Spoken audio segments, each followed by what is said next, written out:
Hello everyone, कैसे हैं आप सभी लोग। आशा करता हूं आप लोग बहुत अच्छे होंगे। आज है 10 फरवरी और 10 फरवरी 2024 के हरियाणा करंट अफेयर इस वीडियो में हम लोग पढ़ने वाले हैं।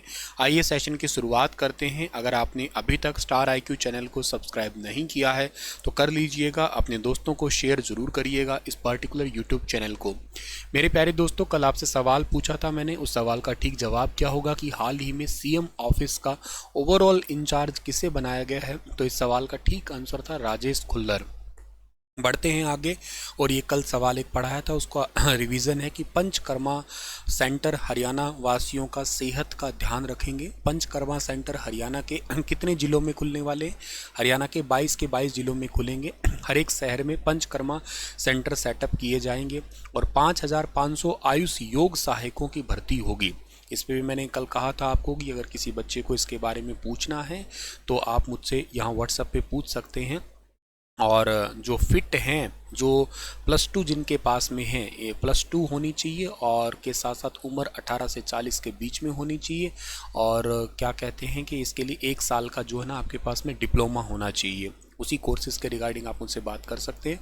टूरिज्म स्थल पर भी वेलनेस सेंटर है, ये सेटअप किए जाएंगे। अपने आप में बहुत बड़ी वैकेंसी है, ये एक अच्छी अपॉर्चुनिटी है जो लोग जॉब सीकर हैं उनके लिए।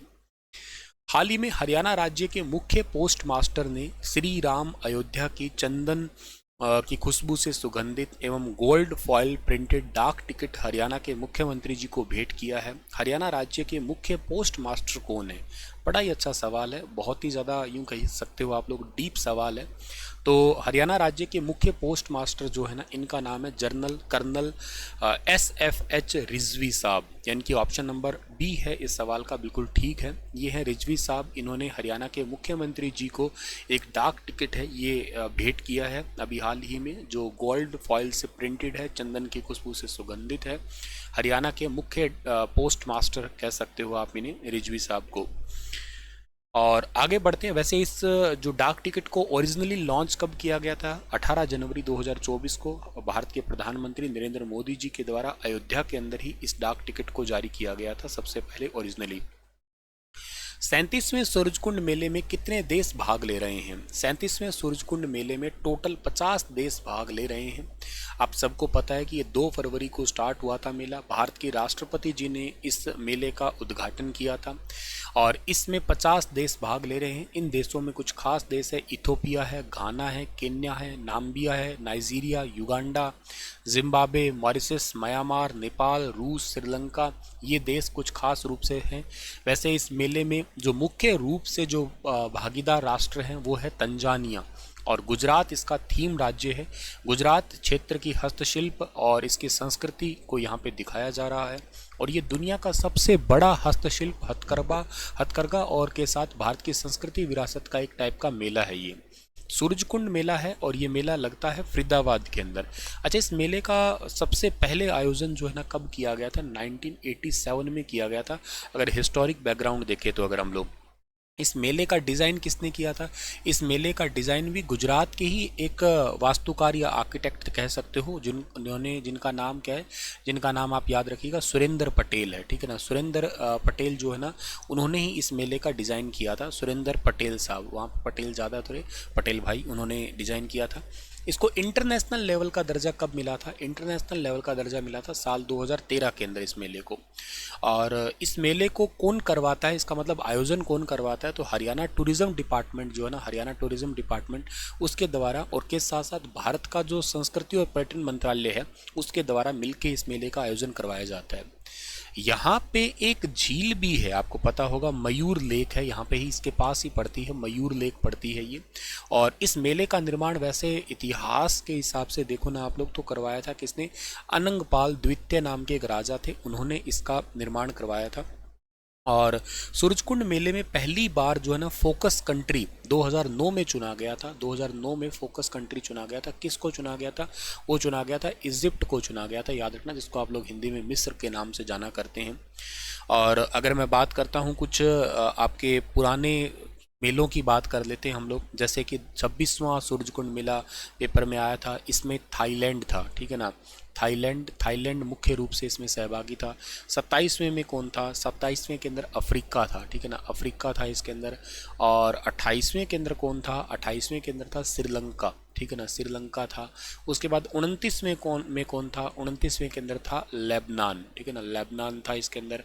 और उसके बाद 30वें मेले के अंदर कौन था? 30वें मेले के अंदर चीन था, चीन के साथ जापान भी था, चीन और जापान संयुक्त रूप से थे इनमें। और स्टेट इसमें तेलंगाना था, बता देता हूँ मैं आपको। इस वाले में स्टेट छत्तीसगढ़ था, ठीक है। और इसके बाद में 31वें मेले की बात करते हैं अगर हम लोग यहाँ पे, तो 31वां मेला जो है ना, इसमें भी मिस्र था, ठीक है ना, मिस्र था। और मिस्र के साथ साथ इसमें राज्य अपना था झारखंड। फिर उसमें 32वें मेले की बात करता हूँ तो 32वें में था किर्गिस्तान, ठीक है ना, किर्गिस्तान था, यूपी इसका मुख्य स्टेट के रूप में था। फिर 33वें मेले की अगर मैं बात करता हूँ तो इसमें फिर से थाईलैंड आया था, ठीक है ना, थाईलैंड आया था। और महाराष्ट्र इसमें स्टेट के रूप में था।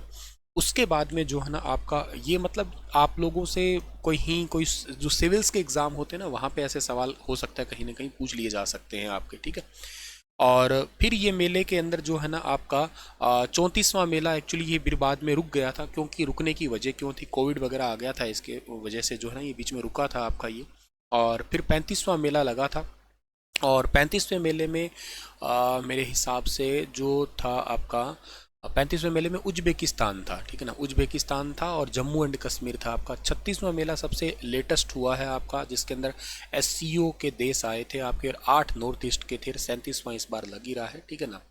तो ये सारे पॉइंट है आप लोगों को याद करना। 34वें का मुझे वैसे कहीं डेटा दिखा भी नहीं, कहीं पे लिखा हुआ तो करके भी, तो 34वां वैसे लगा भी नहीं था, 35वां ही था सीधा की सीधा। वो मतलब ईयर का गैप ही इन्होंने मिस कर दिया था, कहीं ऐसा मेंशन करके आया ही नहीं आगे।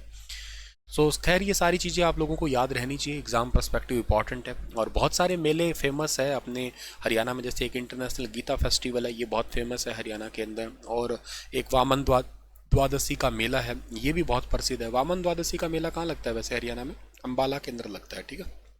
छड़ियों का मेला कहाँ लगता है हरियाणा में? करनाल के अंदर लगता है। चलिए थोड़ा आगे जाते हैं। तो हाल ही में प्रदूषण की जांच के लिए कितने जिलों में समन्वय पैनल का गठन किया गया है? अभी हाल ही में कोऑर्डिनेशन पैनल बनाया गया है। कितने जिलों में? टोटल 3 जिलों के लिए। एक जिला है जिसमें आपका रोहतक, पानीपत, करनाल, इन तीनों जिलों के अंदर नालों में सीवरेज जल को छोड़ने के लिए के ऊपर पूर्ण प्रतिबंध लगा दिया गया है। सरकार ने पानीपत जिले के 80 गांवों में उत्पन्न होने वाले 32.7 प्रतिदिन जो मिलियन लीटर सीवरेज के उपचार और के साथ डाइवर्जन के लिए एक कार्य योजना तैयार की थी। इस पहल के एक हिस्से के रूप में 38 गांवों में त्रिस्तरीय तालाब प्रणाली का उपयोग करके सीवरेज उपचार को सफलतापूर्वक लागू किया गया है, जबकि 42 अन्य गांवों में शुद्धिकरण प्रक्रिया वर्तमान में चल रही है अभी। और इसी के लिए जो है ना ये बेसिकली सॉलिड वेस्ट मैनेजमेंट के लिए ही एक कोऑर्डिनेशन प्लान है तैयार किया गया, ताकि पानी है उसको किस तरीके से जो ना मैनेज किया जा सके।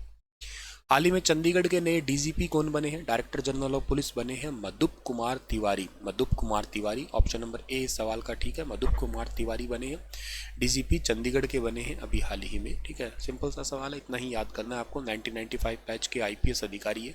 अरुणाचल प्रदेश, गोवा, मिजोरम और यूनियन टेरिटरी कैडर से संबंध रखते हैं ये।